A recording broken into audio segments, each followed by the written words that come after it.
प्यारे दर्शकों नमस्कार। तारीख है आज 3 जनवरी 2026, दिन शनिवार, हिंदी तिथि पौष माह शुक्ल पक्ष पूर्णिमा। आइए नजर डालते हैं हमारे प्यारे राज्य हिमाचल प्रदेश की तमाम बड़ी खबरों पर। वीडियो शुरू करने से पहले कमेंट बॉक्स में जय हिंद लिखकर हमें सपोर्ट करें।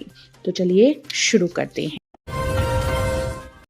हिमाचल में 6 जनवरी को फिर करवट लेगा मौसम, बर्फबारी बारिश के आसार। राज्य में एक बार फिर से 6 जनवरी को मौसम करवट बदलेगा, जिसके चलते उच्च पर्वतीय इलाकों में बारिश और बर्फबारी के आसार बने हैं। हालांकि शाम व रात्रि को राज्य के उच्च पर्वतीय इलाकों में हुई ताजा बर्फबारी और निचले क्षेत्रों में बारिश के बाद प्रदेश भर में कड़ाके की ठंड पड़ गई है। बीते 24 घंटों में बर्फबारी के कारण प्रदेश का औसत न्यूनतम तापमान करीब 1 डिग्री सेल्सियस तक गिर गया है। लाहौल स्पीति, किन्नौर और शिमला जिलों के कुछ हिस्सों में सबसे अधिक ठंड दर्ज की गई। लाहौल स्पीति जिले का ताबू प्रदेश का सबसे ठंडा स्थान रहा, जहां न्यूनतम तापमान -6.8 डिग्री सेल्सियस रिकॉर्ड किया गया। तकसीम के लंबित मामलों को लेकर सीएम सुक्खू सख्त, हफ्ते में 3 दिन सुनवाई के दिए निर्देश। प्रदेश सरकार राजस्व के क्षेत्र में सुधार कर रही है। इस कड़ी में मुख्यमंत्री सुखविंदर सिंह सुक्खू ने तकसीम के लंबित मामलों को कड़ाई से लिया है। उन्होंने लंबित तकसीम के मामलों के शीघ्र समाधान के लिए सप्ताह में 3 दिन सुनवाई करने के निर्देश दिए। मुख्यमंत्री सुखविंदर सिंह सुक्खू ने शुक्रवार को शिमला में राजस्व से संबंधित एक उच्च स्तरीय बैठक की अध्यक्षता की। बैठक में मुख्यमंत्री के प्रधान सलाहकार रामसुभग सिंह, मुख्य सचिव संजय गुप्ता, अतिरिक्त मुख्य सचिव, प्रधान सचिव, सचिव और अन्य वरिष्ठ अधिकारी उपस्थित थे, जबकि सभी जिलों के उपायुक्त वर्चुअल माध्यम से शामिल हुए। अगर नहीं किया ये काम तो अटक सकती है पीएम किसान सम्मान निधि की किश्त, डीसी ने दिए निर्देश। प्रधानमंत्री किसान सम्मान निधि योजना का लाभ ले रहे किसानों के लिए एक महत्वपूर्ण खबर है।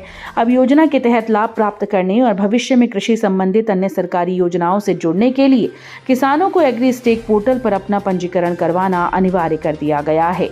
ये जानकारी कांगड़ा के उपायुक्त हेमराज बैरवा ने दी। उन्होंने बताया कि इस पोर्टल पर पंजीकरण करने वाले किसानों को एक विशेष पहचान नंबर यूनिक आईडी जारी किया जाएगा। भविष्य में सरकार के द्वारा चलाई जाने वाली कृषि योजनाओं का लाभ केवल उन्हीं किसानों को मिलेगा जिनके पास ये विशेष पहचान नंबर होगा। ग्लोबल ब्रांड बनने की राह पर किन्नौरी शॉल, उद्योग विभाग के हिम एमएसएमई फेस्ट 2026 से हैं नई उम्मीदें। प्रदेश का किन्नौर जिला प्राकृतिक सौंदर्य के साथ अपनी अद्वितीय किन्नौरी शॉल के लिए विश्व भर में पहचाना जाता है। ये शॉल सिर्फ ऊन का परिधान नहीं बल्कि आस्था, संस्कृति, श्रम और अर्थव्यवस्था का ऐसा ताना बाना है जिसमें हिमालय की सदियों पुरानी जीवन शैली बुनी हुई है। किन्नौर वो भूमि जहां हिंदू और बौद्ध परंपराएं समान रूप से फली फूली। किन्नौर के एक पवित्र स्थान पर गुरु पद्म संभव के चरण चिन्ह आज भी मौजूद हैं, जिनके चारों ओर मंदिर और भित्ति चित्र बने हैं। किन्नौरी शॉलों की सबसे बड़ी विशेषता उनके ज्यामितीय डिजाइन और रंगों का प्रतीकात्मक अर्थ है, जो इन्हें भारत के अन्य शॉलों से अलग बनाता है। छोटी बिजली परियोजनाओं को सरकार ने दी बड़ी राहत, पनविद्युत परियोजनाओं पर रॉयल्टी की पुरानी शर्तें लागू। हिमाचल सरकार ने 25 मेगावाट से कम क्षमता वाली छोटी पनविद्युत परियोजनाओं को बड़ी राहत दी है।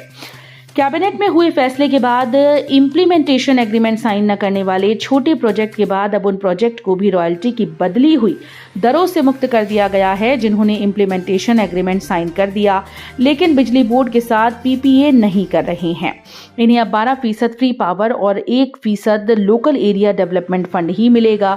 राज्य सरकार ने बिजली परियोजनाओं के लिए रॉयल्टी की दर एक निश्चित अवधि के बाद 12, 18 और 30% तय की, लेकिन इससे पहले छोटी विद्युत परियोजनाओं की अलॉटमेंट पाने वाले निवेशक इन दरों से सहमत नहीं थे। इलेक्ट्रिक बसेस की खरीद को लेकर ओलेक्ट्रा कंपनी के साथ करार। हिमाचल प्रदेश पथ परिवहन निगम के बेड़े में शामिल होने वाली बसेस के लिए निगम प्रबंधन ने ओलेक्ट्रा कंपनी के साथ करार किया। निगम में अब नई बसेस के रंग में भी परिवर्तन किया गया है। अब नई बसेस का रंग पूरी तरह से हरा कर दिया गया है। इन बसेस की कीमत 1.71 करोड़ तय की गई। इन बसेस की खास बात यह है कि इनकी बैटरी बैकअप पहले से भी बेहतर बनाया जा रहा है। पहले जहां पुरानी बसेस को चार्ज करने के लिए करीब 2 घंटे का समय लग रहा था, वहीं अब बसेस में आधे घंटे के भीतर चार्जिंग होनी सुनिश्चित की जा रही है। ओलेक्ट्रा कंपनी को निगम प्रबंधन ने हालांकि इसी माह 9 जनवरी तक बसेस को डिलीवर करने को लेकर ऑर्डर जारी किए, लेकिन अभी इन बसेस को आने में और अधिक समय लग सकता है। धार्मिक पर्यटन को बढ़ावा देगी हिमाचल सरकार। मुख्यमंत्री सुक्खू ने धार्मिक पर्यटन को बढ़ावा देने और श्रद्धालुओं की सुविधा के लिए मूलभूत सुविधाओं में सुधार पर सरकार की प्रतिबद्धता को दोहराया है। उन्होंने कहा कि धार्मिक पर्यटन विरासत और आधुनिक विकास के बीच एक महत्वपूर्ण सेतु का कार्य करता है। हर वर्ष लाखों श्रद्धालु प्रदेश के शक्तिपीठों में आध्यात्मिक शांति की खोज में आते हैं, जिससे स्थानीय आजीविका को भी बढ़ावा मिलता है।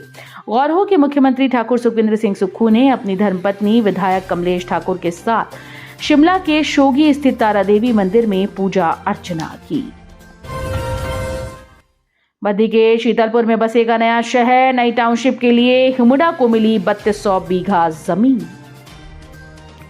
चंडीगढ़ के साथ लगते बद्दी के शीतलपुर में हिमुडा नई टाउनशिप बनाएगा। बद्दी के शीतलपुर में टाउनशिप परियोजना को प्रदेश सरकार ने मंत्रिमंडल की बैठक में मंजूरी दी। शीतलपुर में टाउनशिप परियोजना का ये प्रोजेक्ट पूरे होने के बाद प्रदेश को बड़ी आमदनी होगी, जिससे भविष्य में हिमाचल को कर्ज मुक्त बनाने में मदद मिलेगी। टाउनशिप के लिए जमीन लेने की प्रक्रिया शुरू कर दी गई, साथ ही डीपीआर तैयार की जाएगी। डीपीआर के आधार पर तय होगा कि टाउनशिप को किस तरह से विकसित किया जाएगा। इन परियोजनाओं से प्रदेश में बड़े निवेश आएंगे और सरकार को स्टैंप ड्यूटी व अन्य करों से अच्छी खासी आय होगी। पर्यटकों के लिए रोहतांग और शिंकुला दर्रा बंद, प्रशासन ने जारी की अधिसूचना। अगर आप रोहतांग पास की बर्फीली वादियों का दीदार करने का प्लान बना रहे हैं तो अब आपको थोड़ा इंतजार करना होगा। कुदरत ने करवट ली और सर्दियों की आहट के साथ ही रोहतांग और शिंकुला दर्रे पर्यटकों के लिए बंद कर दिए गए।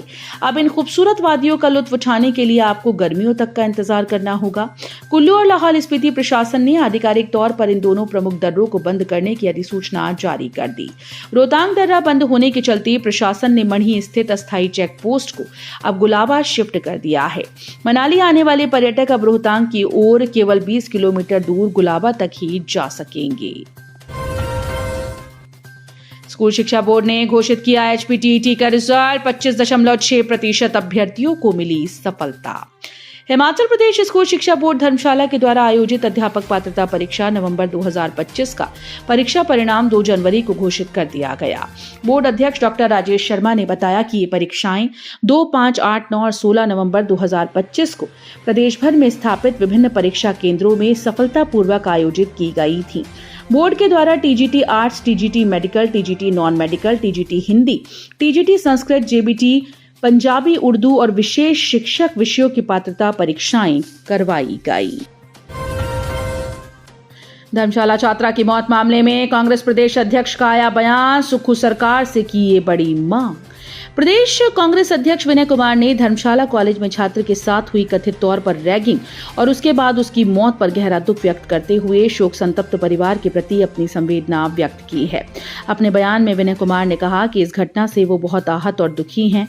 इस पूरे मामले की जांच कर दोषियों के खिलाफ कड़ी कार्रवाई की जानी चाहिए।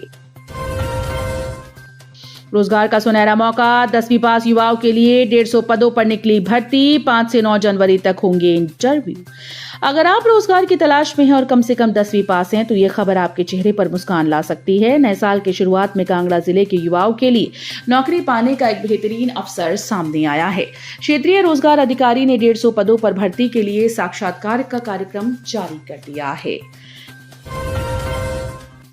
रिटायर अफसर को 1.18 करोड़ का चूना। साइबर ठगों ने सीबीआई अधिकारी बनकर पीड़ित को फोन पर डराकर लगाई शपथ। प्रदेश की राजधानी शिमला में साइबर ठगों ने डिजिटल अरेस्ट दिखाकर शिमला में व्यक्ति से ठगे 1.18 करोड़। व्यक्ति रिटायर अधिकारी हैं जिन्हें भवनों का किराया भी अच्छा आता था। फोन की एक कॉल, सामने खुद को सीबीआई अधिकारी बताने वाला शख्स, गंभीर अपराधों का आरोप और तुरंत गिरफ्तारी की धमकी। इसी डर के जाल में फंसकर शिमला के एक व्यक्ति से साइबर ठगों ने 1,18,48,000 रुपए ठग लिए।